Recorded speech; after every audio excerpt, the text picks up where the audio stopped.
सहारनपुर के अंदर एक विशेष स्थान है अपने परमात्मा का, और एक बहुत ही अनमोल उदाहरण है संत गरीबदास जी, जिनको कबीर परमेश्वर प्राप्त हुए थे, मिले थे छुडानी गांव में।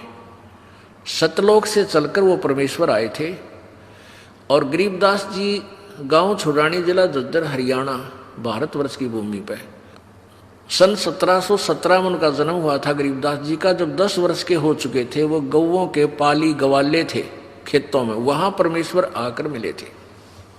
उसके बाद परमात्मा ने उनको साक्षात्कार कराया और अपना सतलोक दिखाया, जहां परमेश्वर रहते हैं, जहां से हम बिछुड़कर आए हुए हैं। तो आगे चल के गरीबदास जी ने परमात्मा कबीर जी की महिमा कलम तोड़ आंखों देखा हाल पूरा लिखा हुआ है, जिसको ग्रंथ सदग्रंथ साहिब हम बोलते हैं, जिनका ये पाठ चल रहा था 3 दिन उस अमरवाणी का। तो गरीबदास जी द्वारा लिखवाई गई वो वाणी है। तो गरीबदास जी का एक शिष्य था। गरीबदास जी कहीं सत्संग करने जा रहे थे, और वहां एक सहारनपुर का भूमड़ नाम का एक सैनी था, सैनी जाति से एक भूमड़ सैनी नाम का एक भक्त सहारनपुर का कहीं अपनी रिश्तेदारी में गया हुआ था। वहां गरीबदास जी सत्संग कर रहे थे। उस पुण्यात्मा ने सत्संग सुन लिया और गरीबदास जी से उपदेश ले लिया। फिर वो छुडानी जाने लग गए, जहां गरीबदास जी प्रत्येक पूर्णमासी को सत्संग किया करते थे। अब वो धीरे धीरे इतने प्रभावित हो गए वो भूमड़ जी, भूमड़ भक्त सैनी, के प्रतिदिन ना प्रति महीना सहारनपुर से चलकर छुडानी आने लग गए। पहले तो धीरे धीरे ज्ञान होता है, फिर इतनी श्रद्धा बन गई कि सहारनपुर से चलकर गांव छुडानी, जिला झज्जर में वो प्रत्येक महीना आते। पहले ना तो कोई कन्वेंस थी, ना कोई रास्ते थे, पैदल आना सहारनपुर से चलकर। सहारनपुर से मेरे ख्याल में झज्जर छुडानी गांव 100 किलोमीटर से 150 से 200 किलोमीटर के आसपास है। अब वहां से पैदल चलना, और पहले वर्षा के दिनों में ये जैसे बीच में दरियाएं बहा करती थी, उन पर कोई पुल भी नहीं था, वो आते थे। वो ऐसे पिछले 1 वर्ष से ऐसा उसने प्रक्रिया कर ली। अब गरीबदास जी ने कहा, बेटा ऐसे दुख ना पाया कर, तू 1 आधा महीना छोड़ कर आ जाया कर। नहीं बोला, गुरुजी मेरे पर डटया नहीं जाता, मुझसे रुका नहीं जाता। तो गरीबदास जी बोले, कोई बात ना, ले बेटा तेरी मौज है। अब क्या हुआ कि गरीबदास जी ने भादुआ सुदी दूज को शरीर छोड़ना था। उससे पहले उस भगत से कह दिया, बेटा अब तू यहां मत आना, ये मेरा ऑर्डर है, आज के बाद यहां नहीं आएगा। अब भूमड़ रोने लग गया, भूमड़ भगत रोने लग गया। काफी रोता रहा कि गुरुजी ने भाई बड़ा आदेश दिया, क्या बात है, मेरे से कोई त्रुटि बन गई, कोई गलती होगी मेरे से। परमात्मा गरीबदास जी बोले, बेटा क्यों रो रहा है? कि जी यूं रो रहा हूं, मुझदास से कोई गलती तो नहीं बन गई, आपने यहाँ न आने का, आपके दर्शन ना करने का आदेश दे दिया। परमात्मा ने कहा, गरीबदास जी ने कहा कि दर्शन ना करने का आदेश नहीं दिया मैंने, यहां न आने का आदेश दिया है। मैं तेरे पास वहीं आऊंगा बेटा। बालक मैंने शादी कर दी, 4 लड़के थे, 2 लड़की गरीबदास जी के पास संतान थी। लड़कियों ने शादी नहीं करवाई, ब्याह नहीं करवाया था, वो आजीवन ब्रह्मचारी रही थी अपनी भक्ति की। 4 बच्चों का ब्याह कर दिया। अब मैं फ्री हूं बेटा, वहां आऊंगा तेरे पास, और तेरा बाग है बताते हैं वहाँ। अच्छा हाँ जी, आपकी दया है, आपकी कृपा से तो सब कुछ हो रहा है। तो भाई उस बाग में मेरी एक झूपड़ी डाल दिए बेटा, मैं भी अपना भजन करूंगा और तेरे को सेवा दर्शन हो जाएंगे। तो बड़ा खुश होया और वापस चला गया। अब इंतजार कर रहा है, गुरुजी आए नहीं। उधर क्या हुआ, गरीबदास जी ने वो शरीर छोड़ दिया भादुआ सुदी दूज को सन 1778 में। तो 6 महीने हो गए। भूमड़ वहां रोए जैसे धर्मदास जी रोया करते तरफ में। और इतना बुरा हाल हो गया, हे भगवान क्या हो गया। और उधर से उसका बाग सूख गया, बाग कति सारे में कीड़ा लाग के कति सारा सूख गया। उसने सोची भाई मेरे भगवत जरूर अवश्य गलती बनी है जब गुरुदेव ने मुझे वहां दर्शन करने की मनाही कर दी। अरे इधर से यहाँ मेरा बाग सूख गया। अपने आप को कोस रहा है, अपने अपने अपने अवगुणों को ढूंढ रहा है, मैंने कौन सी गलती ऐसी कर दी जो गुरु जी रूस के मेरे थे। तो 6 महीने रोता रहा। बसंत पंचमी के दिन गरीबदास जी भादुआ में शरीर छोड़ के बसंत पंचमी के दिन उसी शरीर में 61 साल की आयु के शरीर में, और वह भूमड़ के घर पर जाकर सच्चाई बोल दी। अब भूमड़ चरणों में पड़कर खूब रोया, है भगवान मन तेने सोच ली थी कि मेरे से कोई गलती बन गई गुरुदेव, आप रुष्ट हो गया, पाए कोई ना। गरीबदास जी बोले भाई कोई बात ना बेटा, थोड़ा सा लेट हो गया, मैंने काम हो गया था। और भाई मेरा जो ना उस बाग में झूपड़ी डाल दे, जो तेरे बाग है ना, यहाँ घर में तो मैं नहीं रह पाऊंगा, वहाँ के एकांत में भगत भजन कराया करूँगा। तो भूमड़ बोला महाराज जी वहाँ तो बाग तो सूख गया। गरीबदास जी बोले सूख के बाग में झोपड़ी डाल दे मेरी, कोई बात नहीं। अब गुरु जी की आज्ञा पाकर उसने वहाँ एक झोपड़ी एक हट बना दी फूस फास डाल के। अब ते पाछे वो सारा बाग हरा भरा हो गया। गरीबदास जी वहाँ बैठते ही सारा नगर देखने आया, वो पूरा शहर देख, छोटा गांव था जब ये शहर बरवाला जितना, सहारनपुर, यानी 200 वर्ष पहले की बात है। तो सारा गांव नगर देखना आया, और बहुत से उस चमत्कार से भाई भूमड़ कहे मेरे ये गुरुजी हैं जिनकी मैं रोज महिमा गाया करता था, ये बड़े सिद्धि युक्त हैं, बड़े पहुंचे हुए महात्मा हैं, और भाई बहुत से मुसलमान और हिंदू गरीबदास जी के शिष्य वहाँ हो गए। अब क्या बात है कि वहां ये दास क्या बताना चाहता था, एक सिद्धि वो चोले धारे, एक सिद्धि नी तत्व विचारे। वहां एक लाल दास नाम का सिद्ध पुरुष था,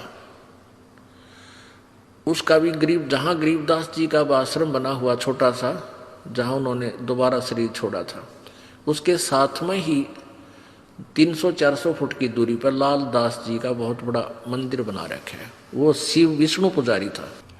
अब क्या हुआ कि वहां 35 वर्ष तक गरीबदास जी उसी रूप में रहे। हिंदू और मुसलमान दोनों ही गरीबदास जी के शिष्य बने, क्योंकि ये ज्ञान ही एकता उपजाने का है, उनका ऐसा ज्ञान है कबीर जी का। तो वहाँ शहर सहारनपुर शहर के अंदर एक आश्रम बना हुआ है, भूमड़ का पूरा घर था, वो उसका संतान नहीं थी। परमात्मा ने उसका कल्याण करना था, इसलिए उसको झंझट में फंसाया नहीं, तो उसने सारा ही अपना घर भी आश्रम के रूप में बना दिया था। आज भी वहाँ विद्यमान है। गरीबदास जी की परंपरा का एक आधा कोई भक्त वहाँ रह रहा है, ये दास देख के आया था। तो वहाँ 35 वर्ष की आयु के बाद शरीर छोड़ दिया, तो वहाँ उस बाग के अंदर ही उस शव को अंतिम संस्कार वहाँ दफना रखा है वो शरीर। तो अब क्या हुआ, जब शरीर छोड़ दिया गरीबदास जी ने, यानी शरीर त्याग दिया वहाँ पे, तो वहाँ काफी भक्त शिष्य हो गए थे। तो उन्होंने सोचा भी छुड़ानी वाले जो इनके वंशज हैं, गरीबदास जी के बच्चे हैं, संतान है, उनसे पता करके आओ कि महाराज जी के शरीर को यहाँ लावा या वहीं अंतिम संस्कार कर दे। 2 घोड़ों पर 2 व्यक्ति सहारनपुर से चले, छुड़ानी आए। तो उनसे कहा कि भाई ऐसे ऐसे गुरुजी ने शरीर त्याग दिया है, महाराज गरीबदास जी ने, यानी आपके दादा ने, दादा ने, पिताजी ने, जैसे भी उनके नेक थे, तो सहारनपुर में, और आप बताओ क्या करना है उनको, यहाँ कहो तो यहाँ लाएं कोई बैलगाड़ी में डाल के, और या ये कहो कि वही अंतिम संस्कार कर दे, तो वो आप साथ चलो हमारे, उनका अंतिम संस्कार कर देते हैं। गांव वाले कहते हैं भाई तुम क्या कहने लगे, वो उनके गरीबदास जी के वंशज यानी पोता पोती बेटा बेटी कहने लगे कि क्या कह रहे हो भगत आप, गरीबदास जी यानी गुरु महाराज तो 35 वर्ष पहले शरीर छोड़ दिया था और ये इनकी यादगार बना रखी। छुडानी में एक छतरी बना रखी है, छतरी साहब बोल रहे हैं उसको, जहाँ गरीबदास जी के शरीर का अंतिम संस्कार करा था, वो एक यादगार बना रखी है। वो छोटी सी थी, अब तो बहुत बड़ा मंदिर गाड़ दिया इनने। एक छोटी सी थी, जैसे आम यादगार सी बना देते हैं, ज़्यादा से ज़्यादा 10 फुट 5-7 फुट की ऊंची और 10 बाई 10 फुट चौड़ी। वो आज भी न्यो की विद्वान है, जो ओरिजिनल है। उसके बाद उसके ऊपर और कुछ बना दिया, तो सारे गवाही के दे। और वो न्यो के ना भाई महाराज जी तो वहाँ शरीर छोड़ रखा है सहारनपुर में।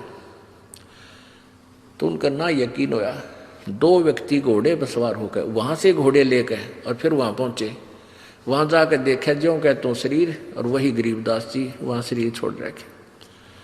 तो छुड़ानी वाले बोले भाई इनकी लीला तो अपरंपार है, यही अंतिम संस्कार कर दो, वहाँ तो पहले हो चुका है।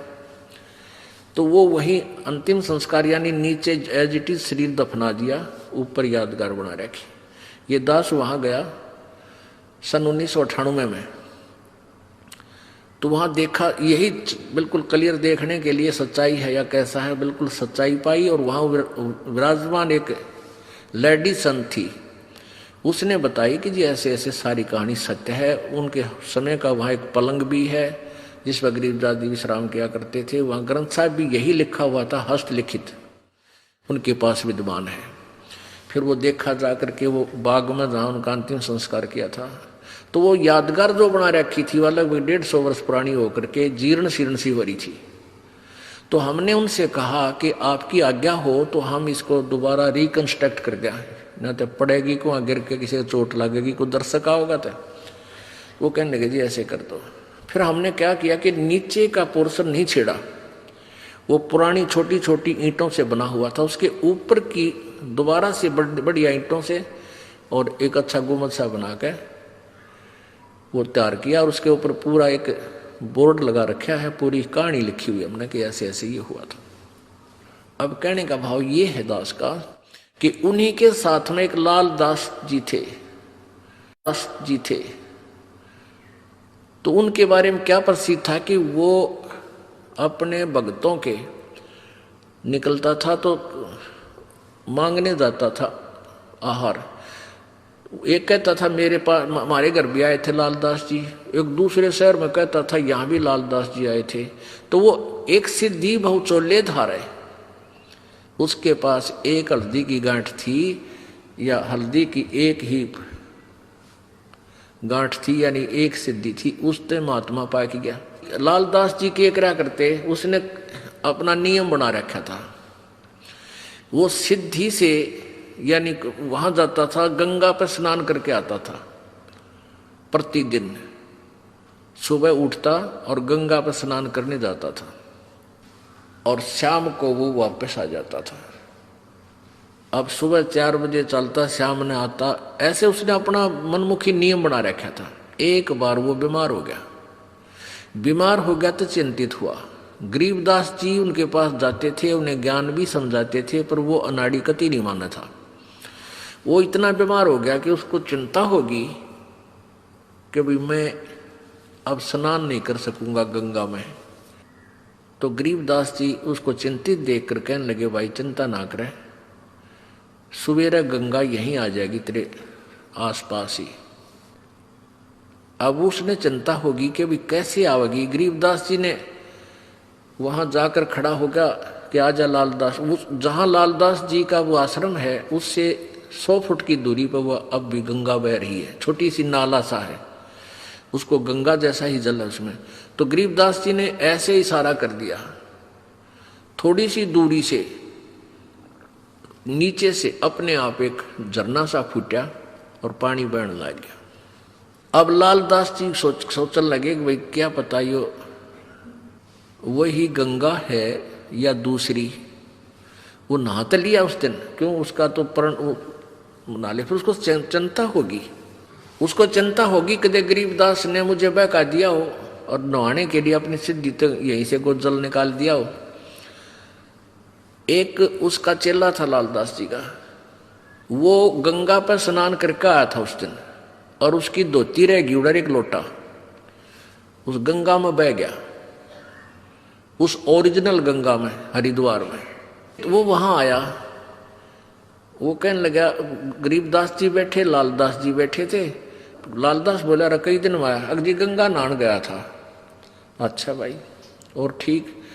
हाँ ठीक हूँ जी। और कहने लगा, जी एक लोटा भी रह गया मेरा, गंगा में बह गया। अरे एक धोती बह गई, वहीं पर तेज धारा थी। गरीबदास जी बोले, भाई यहाँ तेरी धोती और लोटा इस गंगा में पड़े हैं, यहाँ ये वही गंगा है जो वहां तू नहा का आया है। अब लालदास जी ने सोचा, भाई जय इसके धोती लोटा यहाँ पा गए तो सचमुच या वाह गंगा है। दोनों तीनों उठ कर गए, वो धोती लोटा वहीं, वह लोटा धोती उड़द पुड़द होकर वहीं पड़े, उन पैर साथ में गांठ कर, वैसे कच्चा ही गांठ था। वो लोटा उठाया, उस पर नाम था उस भगत का, नाम खुदवा रखा था उसने। ने बोला, महाराज जी तो सचमुच वाह गंगा में तो वहाँ हरिद्वार नहा गया था, वहाँ खूब गुम हुए थे, ये पाए यहाँ पर। तब उस लालदास का पेटा भरा, इतना उसकी मृत्यु का निकट आ गया। मालिक की वाणी उसने संभाली कोई ना। तो पुण्यात्माओं, इस तरह हम कहाँ विचलित थे। और संत सब कूप है, केते श्रीता नीरी, दादू अगम अपारे है, ये दरिया सत्य कबीरी। ईश्वरीय शक्ति से युक्त बहुत से संत आपको मिलेंगे। अब जैसे कुछ तो कुआ टाइप समझ लो, कुआ कितना इतना ही काम कर सके, आपके पीने का काम चला दे, पानी का, पीने का नथिंग, और फिर इसके उससे ज्यादा नहीं। और एक जरीता नीर, और संत सब कूप हैं, केते जरीता नीर, दादू अगम अपार है, ये दरिया सत्य कबीर। और दूसरे जरीता नीर, जरीता माने झरने से निकला हुआ छोटा मोटा नाला। और कबीर परमात्मा को दरिया समझो कि दरिया में नदी से कितना तन पानी प्रयोग, जल प्रयोग करो, चाहे नहर भी निकाल लो और पशु भी नहा धो लो, उसमें सिंचाई भी कर लो, तो भी जल अंत नहीं होता।